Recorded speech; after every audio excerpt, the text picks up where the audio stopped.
Hello student, আশা করি তোমরা ভালো আছো। গোল্ডেন আই ইনস্টিটিউশন চ্যানেলে তোমাদের সবাইকে স্বাগত। আজ আমি তোমাদের ক্লাস 10-এ জীবনবিজ্ঞান বইয়ের 4র্থ অধ্যায় থেকে অভিযোজনের উপর প্রশ্ন উত্তর দিয়েছি। আমার আজকের এই ভিডিওটা যদি ভালো লাগে তাহলে অবশ্যই লাইক শেয়ার করো এবং কোনো নতুন স্টুডেন্ট হলে চ্যানেলটাকে সাবস্ক্রাইব করো। তাহলে চলো পড়ানোতে যাওয়া যাক। মাধ্যমিক দশম শ্রেণী জীবনবিজ্ঞান 4র্থ অধ্যায় থেকে অভিযোজনের উপর প্রশ্ন উত্তর। 1 নম্বর প্রশ্ন, যে সকল উদ্ভিদ রুক্ষ শুষ্ক ঊষর পরিবেশে জন্মায় তাদেরকে বলে জেরোফাইট। 2, যে সকল উদ্ভিদ অধিক লবণাক্ত জলমগ্ন কর্দমাক্ত অঞ্চলে জন্মায় তাদের বলে হ্যালোফাইট। তাহলে জেরোফাইট আর হ্যালোফাইটের মধ্যে তোমরা যেন পার্থক্যটা বুঝতে পারো, ওই জন্য পরপর দিয়েছি আমি। 3 নম্বর, পর্ণকাণ্ড বলা হয় রূপান্তরিত কাণ্ডকে। ফণী মনসার কাঁটা প্রকৃতপক্ষে রূপান্তরিত পাতা। হ্যাঁ, কাঁটাটা হচ্ছে রূপান্তরিত পাতা। 5 নম্বর, নিউম্যাটোফোর। নিউম্যাটোফোর মানে হচ্ছে বাংলায় বলে শ্বাসমূল, ওই জন্য আমি লিখে দিয়েছি, কিন্তু প্রশ্নটা কিন্তু নিউম্যাটোফোর বলেই আসবে, শ্বাসমূল লেখা থাকবে না। তোমরা যেন বুঝতে পারো সেই জন্য আমি ব্র্যাকেটে লিখে দিয়েছি। দেখা যায় সুন্দরী গাছে। 6 নম্বর, অস্থি বিশিষ্ট মাছেদের পটকায় অবস্থিত গ্যাস উৎপাদনকারী গ্রন্থিটি হলো রেড গ্ল্যান্ড। খেয়াল করবে, গ্যাস উৎপাদনকারী বলেছে না শোষণকারী বলেছে। উৎপাদনকারী গ্রন্থিটি হচ্ছে রেড গ্ল্যান্ড। 7 নম্বর, পায়রার দেহে অবস্থিত অতিরিক্ত বায়ুথলির সংখ্যা হলো 9টি। 8 নম্বর, দূরদৃষ্টি সহায়ক যে অঙ্গটি পায়রার চোখে থাকে সেটি হলো পেকটিন। মানে অনেক দূর থেকে পায়রা দেখতে পায়, উপরে উঠলেও নিচের খাদ্যদ্রব্য ঠিকমতো দেখতে পায় এই পেকটিন থাকার কারণে। 9 নম্বর, উটের শরীরে প্রয়োজনীয় বিপাকীয় জল উৎপন্ন হয় কুজে সঞ্চিত ফ্যাট থেকে।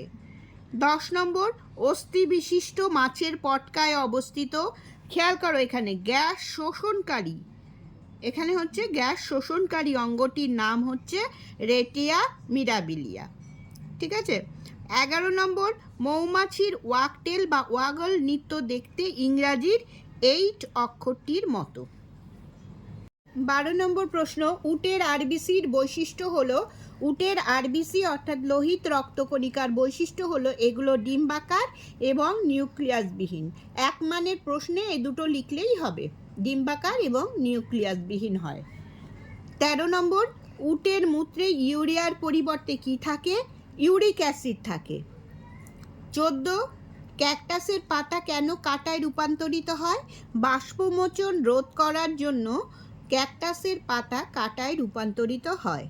15 নম্বর, পায়রা উড্ডয়নকালে অর্থাৎ উপরে ওড়ার সময় সহজে ক্লান্ত হয় না কেন?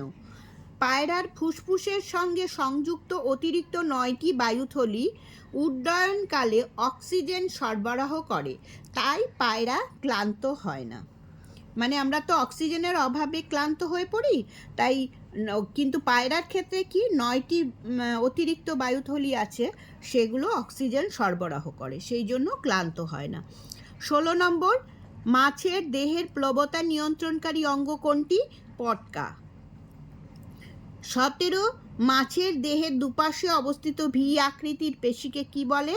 মায়োটম পেশি। 18 নম্বর, ফাইলোক্ল্যাড কি? ক্যাকটাসের কাণ্ড স্থূল, চ্যাপ্টা, রসালো এবং সবুজ।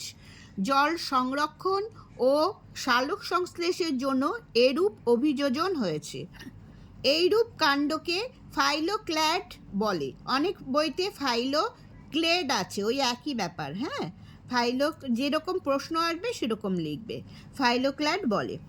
19 নম্বর, জরায়ুজ অঙ্কুরোদ্গম দেখা যায় যে গাছে, সেটি হলো সেরিওপস। এই খেয়াল করবে, সেরিওপস মুখস্থ করে রাখবে নামটা। 20 নম্বর, যে অভিযোজিত বৈশিষ্ট্য সুন্দরী গাছে দেখা যায় না বলেছে, খেয়াল করো, সেটা হলো জরায়ুজ অঙ্কুরোদ্গম, এটা হচ্ছে সুন্দরী গাছে দেখা যায় না। 21 নম্বর, মাছকে জলের চাপ, তাপ, স্রোতের অভিমুখ, পিএইচ মাত্রা ইত্যাদি বুঝতে সাহায্য করে যে অঙ্গটি, সেটি হলো পার্শ্বরেখা। 22 নম্বর প্রশ্ন, একই পরিবেশে বসবাসকারী বিভিন্ন জীবের সমবৃত্তীয় অঙ্গের অভিযোজনকে বলে অভিসারী অভিযোজন। 23 নম্বর, মৌমাছির নৃত্যের ভাষা আবিষ্কার করেন কার্ল ভন ফিশ। নামটা মনে রাখবে, অনেক সময় স্তম্ভ মেলানোতে এই প্রশ্নটা আসে। 24 নম্বর, ফেরোমন কি? ফেরোমন হলো দেহ নিঃসৃত রাসায়নিক পদার্থ। 25, নিবেশিত পত্ররন্ধ্র কোন উদ্ভিদের পাতায় থাকে? নিবেশিত পত্ররন্ধ্র ক্যাকটাস নামক উদ্ভিদের পাতায় থাকে। ক্যাকটাস গাছে থাকে হচ্ছে নিবেশিত পত্ররন্ধ্র। 26 নম্বর, রুই মাছের পাখনার সংখ্যা কত? রুই মাছের পাখনার সংখ্যা 7টি। এখানে মোট পাখনার সংখ্যা জিজ্ঞেস করেছে, তাই জোড় পাখনা কটি আছে, বিজোড় পাখনা কটি আছে, এগুলোও পড়বে এটাই।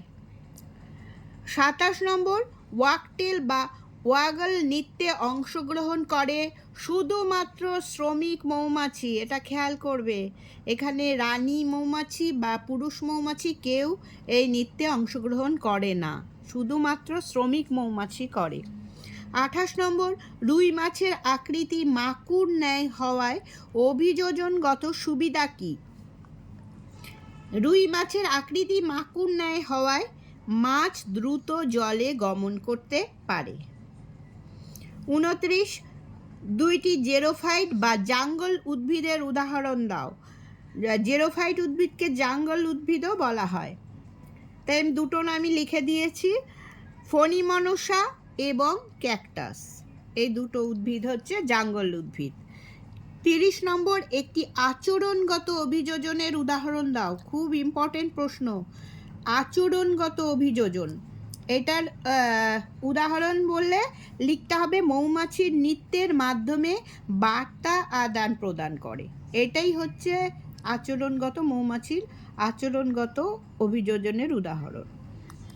31, উটের কুজে কোন পদার্থ সঞ্চিত থাকে? ফ্যাট। এটা আমি আলাদা করেও দিলাম, কারণ হচ্ছে তোমরা বেশিরভাগই জল লেখো, এটা খেয়াল করবে। ফ্যাট, এটা ফ্যাট জারিত হয়ে জলে পরিণত হয়, ঠিক আছে? কুজে থাকে হচ্ছে ফ্যাট। 32, শারীরবৃত্তীয় শুষ্ক মৃত্তিকা কোথায় দেখা যায়? সমুদ্র তীরবর্তী অঞ্চলে শারীরবৃত্তীয় শুষ্ক মৃত্তিকা দেখা যায়। 33, খাদ্যের উৎস যদি 100 মিটারের মধ্যে হয় তাহলে মৌমাছি কী ধরনের নৃত্য প্রদর্শন করে? চক্রাকার নৃত্য। আর যদি খাদ্যের উৎস যদি 100 মিটারের বেশি দূরত্বে থাকে তাহলে মৌমাছি কী ধরনের নৃত্য প্রদর্শন করে? ওয়াগল বা ওয়াকটেল নৃত্য। 35 নম্বর প্রশ্ন, উটের দেহ থেকে জল বাষ্পীভবন রোধের একটি উপায় হলো, উটের দেহ থেকে জল বাষ্পীভবন রোধের একটি উপায় হলো উটের দেহের চামড়া খুব পুরু এবং রোমযুক্ত হয়। এটা 1 মানের প্রশ্ন, তাই আমি এটা ছোট করে লিখলাম। যখন আমি তোমাদের 2 মান এবং 3 মানের প্রশ্নের ভিডিও দেব তখন আমি আরও পয়েন্টেতে যোগ করব। এই প্রশ্নটাও 2 বা 3 মানেও আসতে পারে, ঠিক আছে? 1 মানের প্রশ্নে এইটুকু লিখলেই হবে। 36 নম্বর প্রশ্ন, সুন্দরী গাছ থেকে অতিরিক্ত লবণ মোচন করার একটি উপায় লেখো। এটাও সেম যখন বড় প্রশ্ন হবে তখন আমি আরও পয়েন্ট যোগ করব। এর মধ্যে আমি শীঘ্রই দেব এর 2-3, এই চ্যাপ্টারটা থেকেই 2-3 মানের প্রশ্নের ভিডিও। সুন্দরী গাছ কিছু পরিমাণ অতিরিক্ত লবণ পাতা ও বাকলে জমা রাখে এবং পাতা ও বাকল মোচনের মাধ্যমে লবণ ত্যাগ করে। 37, উটের আরবিসি লোহিত রক্তকণিকার আকৃতি কীরূপ হয়? উটের আরবিসি বা লোহিত রক্তকণিকার আকৃতি ডিম্বাকার হয়। উট যখন জল পান করে তখন আরবিসিগুলো 240% 240% প্রসারিত হতে পারে এবং সহজে বিদীর্ণ হয় না। স্টুডেন্টস, তাহলে আজ এই পর্যন্তই। তোমরা সবাই ভালো থেকো।